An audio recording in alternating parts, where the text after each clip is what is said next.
Monsieur Abdelmjid Fassifehri. J'ai le plaisir de vous recevoir dans notre émission Que faire? C'est une émission d'analyse politique, mais c'est aussi une émission qui s'intéresse aux solutions qu'on peut apporter aux problèmes politiques qui se posent. Aussi, c'est un grand plaisir de vous recevoir, je le répète encore une fois. Et puis, est-ce que vous pourriez vous présenter, s'il vous plaît, pour nos auditeurs? Bonjour, tout d'abord je suis très heureux également d'être ici parmi vous et je tiens à vous féliciter pour cette émission qui apporte vraiment une valeur ajoutée au paysage médiatique digital. Et je vous souhaite toute la continuité et un grand nombre d'invités, Inch'Allah. Alors, je suis Abdelmjid Fassifehri, je suis élu de la circonscription de Fès Nord au Parlement, élu le 8 septembre dernier dans le cadre des élections législatives. Et je suis membre de la commission enseignement, culture et communication à la Chambre des représentants. Première question, la plus évidente. Le parti de l'Istiqlal, qui est venu en 3e position aux élections législatives de septembre 2021, avec 78 sièges à la Chambre des représentants, participe au gouvernement Akhnouch avec 4 ministres. Alors, comment ça se passe, le retour du parti de l'Istiqlal et l'exécutif, qu'il avait quitté en mai 2013? Est-ce que les conditions, cette fois-ci, sont meilleures que celles qui prévalaient auparavant? Alors, tout d'abord, le parti d'Istiqlal, il se présente aux élections pour gagner. C'est-à-dire, il a dans son ADN de toujours être dans les premiers. Et donc, on s'est préparé pour ces élections dans cette optique-là. Alors tout d'abord, par rapport au choix des candidats, on peut considérer aujourd'hui qu'on a un groupe parlementaire qui est fait de députés qui sont compétents. Il y a un très large éventail de domaines d'expertise et ça, c'est très important parce que ça donne un groupe parlementaire qui participe dans le cadre de l'action du contrôle de l'action du gouvernement, dans le cadre des commissions. Et donc, c'est toujours important d'avoir des députés qui sont capables de mettre en avant des plaidoyers pour défendre les problématiques des citoyens. Ça, d'une part. Deuxièmement, le programme électoral. Et c'est toujours important de le souligner. En fait, le parti de l'Istiqlal a fait son programme. Son programme a été fait par ses propres cadres. Alors, je sais qu'il y a plein de gens qui ne font pas vraiment la différence parce qu'ils voient les différents programmes des partis politiques et pensent que c'est la même chose. Mais c'est important de souligner qu'un parti qui est capable d'avoir ses cadres qui font le programme électoral, ben, ce n'est pas comme un parti qui va appeler des boîtes de conseil, etc. Donc c'est très important, le parti d'Istiqlal a des cadres et c'est toujours essentiel de le souligner. Entre parenthèses, il faudra excuser l'opinion publique. Lorsqu'on lit les programmes, on se dit qu'en fin de compte, ça se ressemble. Hein? Pas tout à fait. Si vous lisez le programme du parti d'Istiqlal, vous allez trouver qu'il y a un côté tamghrabit. C'est-à-dire qu'on n'importe pas des idéologies, que ce soit de l'Occident ou de l'Orient, mais le parti de l'Istiqlal est imprégné d'une idéologie maroco-marocaine. Et donc ça a sa propre touche qui est très importante. Alors par rapport à la participation du parti au gouvernement, effectivement, on est représenté par quatre ministres. Alors certaines personnes certains militants ont été déçus ou ont un peu critiqué. Moi, je pense qu'il faut d'abord attendre la nomination des secrétaires d'État, tout d'abord, pour avoir une vision complète et définitive. Et aussi, il faut savoir que cette majorité gouvernementale, elle s'est composée à l'échelle locale, régionale et gouvernementale, et pas que gouvernementale seulement. Et donc, si on prend par exemple à l'échelle des régions, le parti a hérité de la présidence de la région de Casablanca, qui est une région, comme tout le monde le sait, et qui est très, très, très grande, très importante, très puissante, première ville économique. Et donc, le fait d'avoir eu la présidence de cette région en soi, c'est quelque chose de très important, plus le fait d'avoir aussi présidé la seconde chambre du Parlement.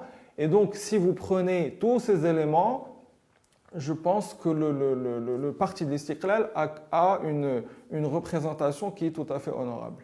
Donc vous voulez dire que le parti de l'Istiqlal a une double vision, qui est à la fois de dimension nationale et de dimension locale. Et ce sur quoi vous avez cédé, ou disons, ce à quoi vous avez renoncé sur le plan national, vous l'avez récupéré sur le plan régional. Ça vous donne plus d'impact, plus de possibilités sur le plan régional. Ça a été une vision d'ensemble en fait. Et d'ailleurs, je tiens à préciser une chose, parce que certaines personnes critiquent ce qu'ils appellent une mainmise de la majorité gouvernementale sur le gouvernement, les régions, les communes, etc. Moi, au contraire, je trouve que c'est une très bonne chose. Parce qu'on sait très bien que dans des expériences passées, souvent il y avait des bâtons dans les roues juste parce que la présidence de la commune, par exemple, avait une couleur politique et qui était différente de la couleur du ministre, etc. Et donc, les projets n'aboutissaient pas à cause de politiques politiciennes. Alors là, avec une majorité qui est au niveau du gouvernement, des régions, des communes, c'est un gage d'efficacité et de rendement. Et donc, à ce niveau-là, le gouvernement n'aura plus du tout d'excuses pour ne pas réussir à mettre en avant des projets structurants pour les citoyens. Disons que dans le cadre de l'alliance entre le RNI, le PAM et le parti de l'Istiqlal, comment en fin de compte se déploie l'activité du groupe parlementaire pour l'unité et l'égalitarisme dont vous faites partie? Jusqu'à quel point un député istiqlalien parvient-il à mettre en concordance son engagement envers ses électeurs et la discipline partisane dans le cadre de l'alliance gouvernementale? Alors ça, c'est un débat qui est toujours présent parce qu'effectivement, le député représente un parti politique qui a une ligne politique, mais en même temps, le député a des convictions qui lui sont propres. Et troisièmement, il représente une circonscription avec une population des citoyens qui, eux aussi, ont des points de vue et des positions par rapport à un certain nombre de points. Et donc, le député doit réussir justement à gérer entre ces trois éléments pour être le plus cohérent et le plus objectif possible. Justement, on voudrait que vous nous parliez de cette alchimie. Tout à fait. Alors, comment arriver à équilibrer entre la discipline partisane qui est doublée d'une alliance gouvernementale, c'est-à-dire, en fin de compte, il n'y a pas que la discipline du parti de l'Istiqlal. Il faut aussi y intégrer celle du PAM et celle du RNI. Et en même temps, vous devez répondre à vos électeurs qui ont leurs propres attentes. Tout à fait. Alors, en fait, c'est très simple. En tout cas, c'est comme ça que je fonctionne. S'il y a de la démocratie au sein du groupe parlementaire, il y a toujours, et c'est ce qui se passe au sein du groupe PI à la Chambre des représentants, il y a toujours un débat avant de prendre une décision. Et donc, dans le cadre du débat du groupe parlementaire, vous mettez en avant votre point de vue, vous défendez vos opinions, etc. Mais ensuite, s'il y a un vote, évidemment, c'est la démocratie qui l'emporte et vous vous alignez sur le vote et l'issue du vote. Maintenant, il y a certaines thématiques qui sont très importantes. Ce sont des thématiques, par exemple, sociétales, et là, il est très important, et je le dis de manière très, très claire, il est très important de rester fidèle à ses convictions. Et jusqu'à, pourquoi pas, éventuellement voter de manière différente dans le cadre du vote en assemblée plénière. Et je tiens à rappeler qu'il y a beaucoup d'expériences dans des démocraties à l'étranger où le vote du député est sacré. Et quand un député vote de manière différente, ça n'est pas considéré comme un blasphème ou comme une provocation par rapport à son groupe. Non, les gens respectent ça parce qu'ils savent que le député est quand même élu. Il est élu et donc il a une légitimité populaire. Et cette légitimité populaire lui confère le droit de voter en son âme et conscience. Et donc voilà, c'est comme ça que je fonctionne. Donc vous pensez qu'un député, un élu, est d'abord redevable envers ses électeurs. C'est-à-dire la primauté revient d'abord à leurs attentes. La primauté revient à la nation. Parce que le député n'est pas un député du peuple, c'est un député de la nation. D'ailleurs, si vous regardez la Constitution, c'est Naïb al-Umma. Et député de la nation, qu'est-ce que ça veut dire? Ça veut dire que vous agissez en fonction de ce que vous pensez être la bonne chose pour la nation et pas nécessairement ce que pense le peuple, parce que vous n'êtes pas élu du peuple, vous êtes élu de la nation. Donc ça dépasse encore plus les autres considérations. Ah, effectivement, c'est une approche qu'on n'a pas l'habitude d'entendre, mais c'est vraiment effectivement intéressant. Cette approche d'abord de devoir envers la nation d'abord, c'est-à-dire que c'est une approche plus raisonnable, plus pragmatique. Et ça nous permet d'enchaîner sur une troisième question qui intéresse énormément l'opinion publique nationale après 2 années de crise sanitaire. C'est la gestion de cette crise sanitaire. Et je ne parle même pas de ce qui s'est fait au cours des dernières années, mais surtout de ce qui se fait maintenant. À votre avis, est-ce que le tour de vis que le gouvernement est en train de donner en ce moment, concernant le pass sanitaire, la 3e dose vaccinale, etc., et ce parallèlement, alors que d'autres pays en Europe et ailleurs, en Amérique latine, sont en train de réduire, si ce n'est de supprimer leurs mesures restrictives. À votre avis, cette gestion qui se fait actuellement, jusqu'à quel point est-elle pertinente? Alors tout d'abord, il n'y a pas de recette miracle, hein. On l'a bien vu avec cette pandémie. Pratiquement tous les pays du monde ont eu à un moment donné des protestations de la part de la population parce que voilà, c'est quelque chose de nouveau qui nous a attaqués d'une manière très brutale et donc il a fallu comme ça devoir gérer cette pandémie en prenant en compte, à mon sens, un premier élément qui est la santé du citoyen, d'accord? Et un deuxième élément qui est le niveau ou la qualité du système sanitaire du pays dans lequel on se trouve. Et puis le troisième élément, c'est évidemment les conditions économiques de la population. Et donc, encore une fois, c'est une alchimie aussi. Il faut savoir gérer entre ces 3 éléments. Pour le Maroc, on connaît le niveau du système sanitaire que l'on a. Donc, il y a quand même une crainte que les hôpitaux soient très vite débordés. Et donc, c'est pour ça que le gouvernement a mis en place des mesures assez strictes. D'accord. Maintenant, il faut savoir que dans des pays européens, par exemple, prenons le cas de l'Allemagne, si on se rappelle au début, elle avait très très bien géré la crise et la pandémie avec un nombre de cas très très faible. Mais par la suite, avec le même système de gestion durant la 2e vague, le nombre de cas a augmenté et l'Allemagne était dans une situation très délicate.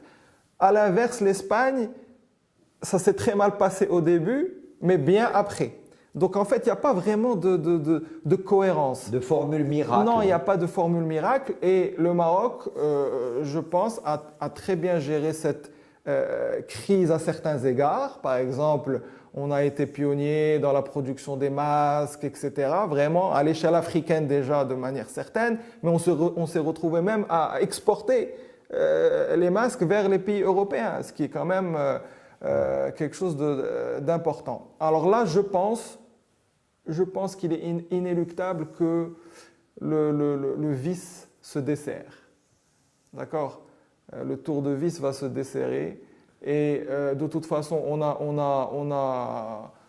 a rétabli les liaisons aériennes, on a réouvert les frontières. Vous le savez très bien, les gens ont énormément souffert. Bien entendu. Et j'entends par là surtout les petites et moyennes entreprises, les travailleurs indépendants, les journaliers.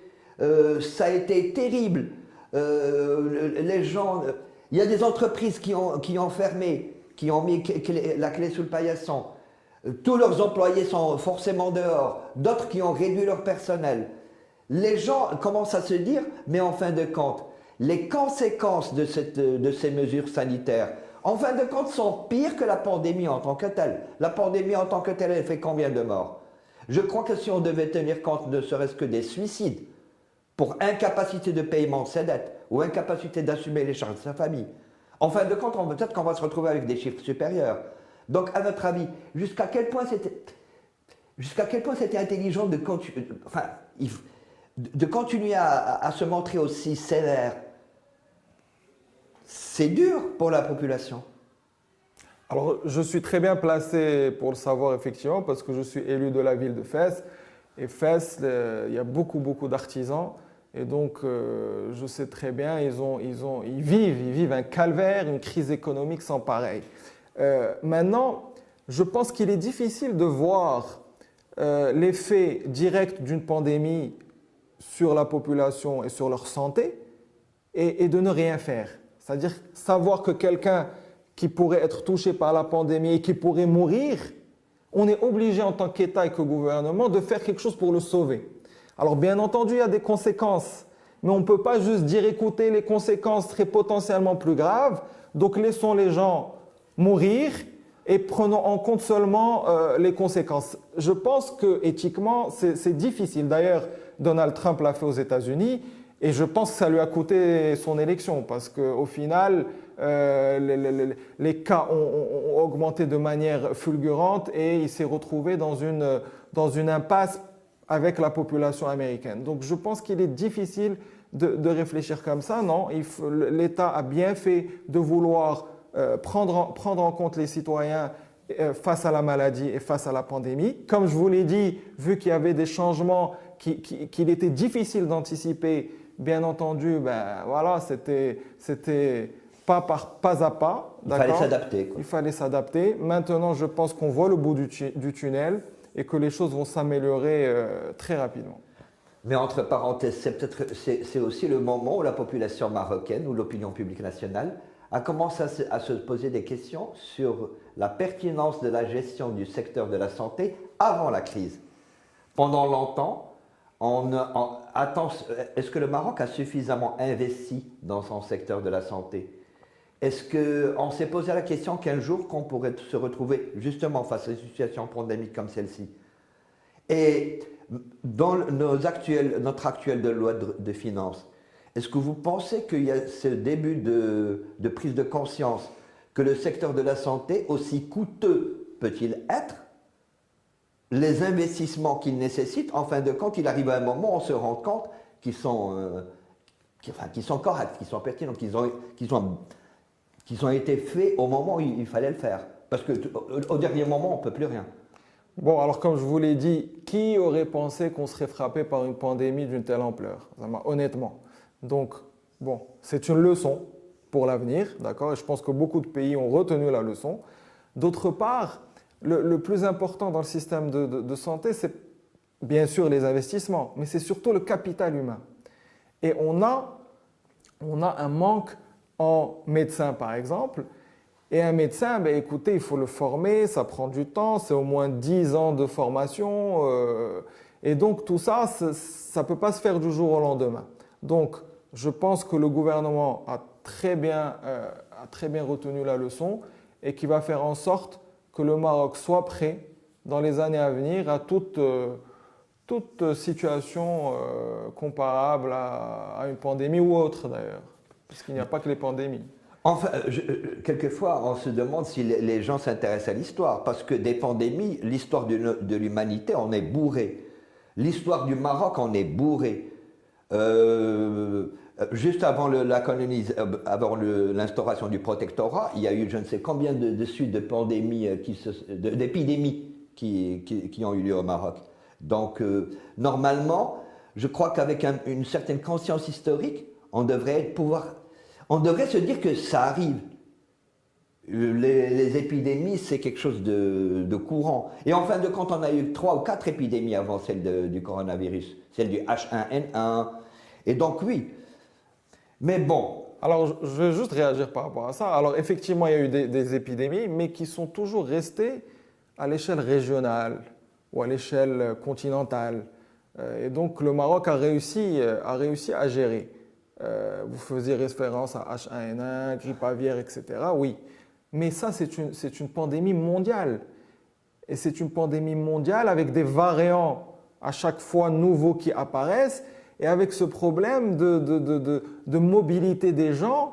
Et donc, on ne sait jamais quand ça s'arrête. Il suffit qu'il y ait un cas qui rentre pour que ça relance tout le virus. Donc, c'est d'une difficulté qui est quand même supplémentaire.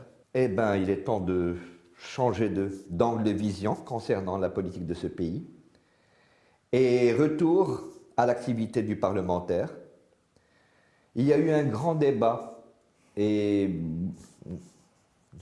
certaines polémiques à propos du retrait du projet de loi sur l'enrichissement illicite. Quelle est votre position à ce sujet?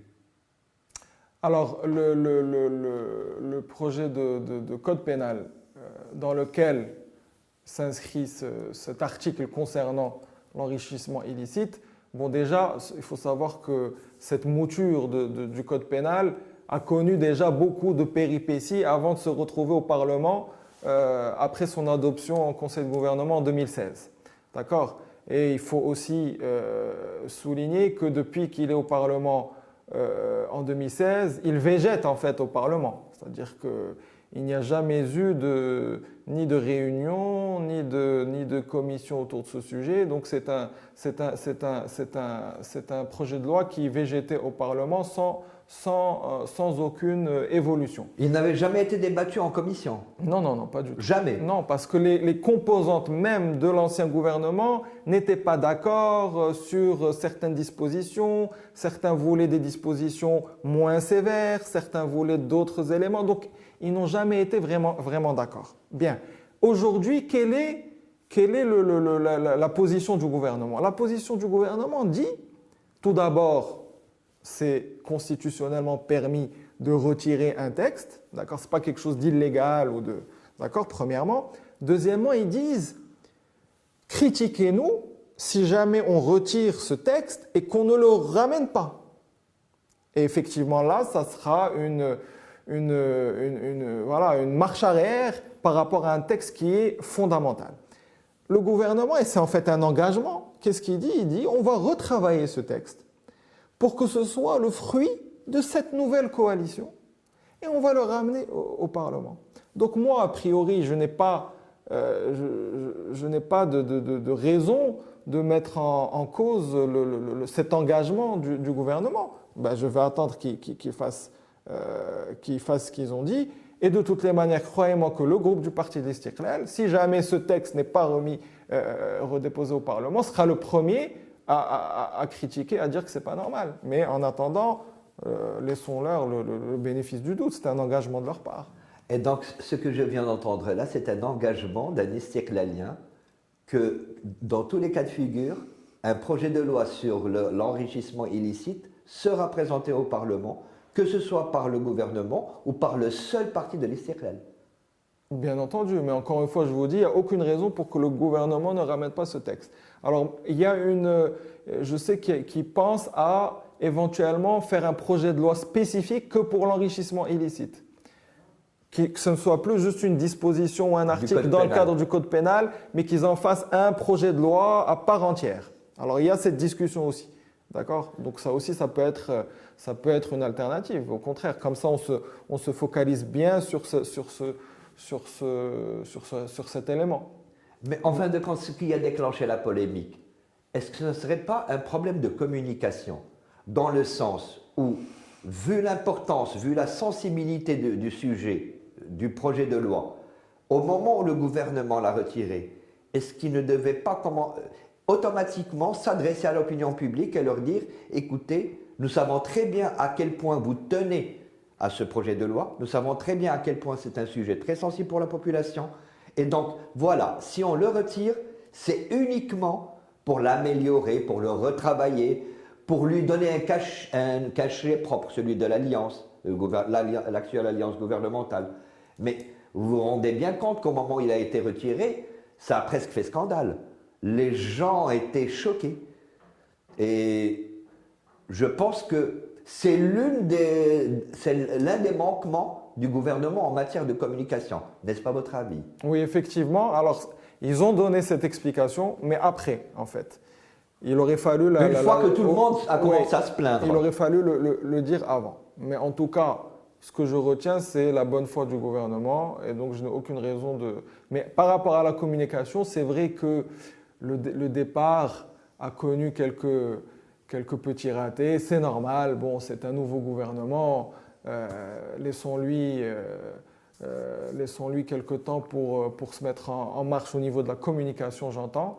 Voilà, on a cette tradition des 100 jours bon, qui est importée de l'Occident. Maintenant, de manière objective, je pense que bon, il n'est pas vraiment raisonnable de juger un gouvernement avant la première année. Parce que vous le savez, par exemple, prenons les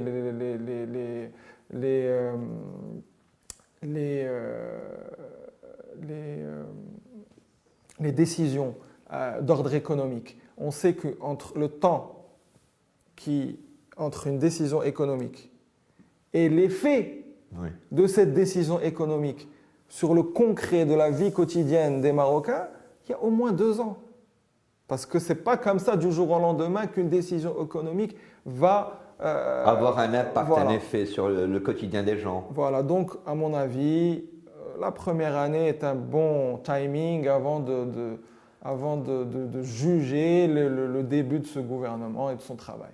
Mais permettez-moi de vous préciser quand même qu'en matière de politique, un dirigeant politique a quand même besoin, ne serait-ce que donner cette impression, enfin, entamer un chantier ou un projet qui puisse redonner l'espoir aux gens. C'est vrai que bon, il faut bien attendre au moins une année avant de pouvoir juger le travail du gouvernement.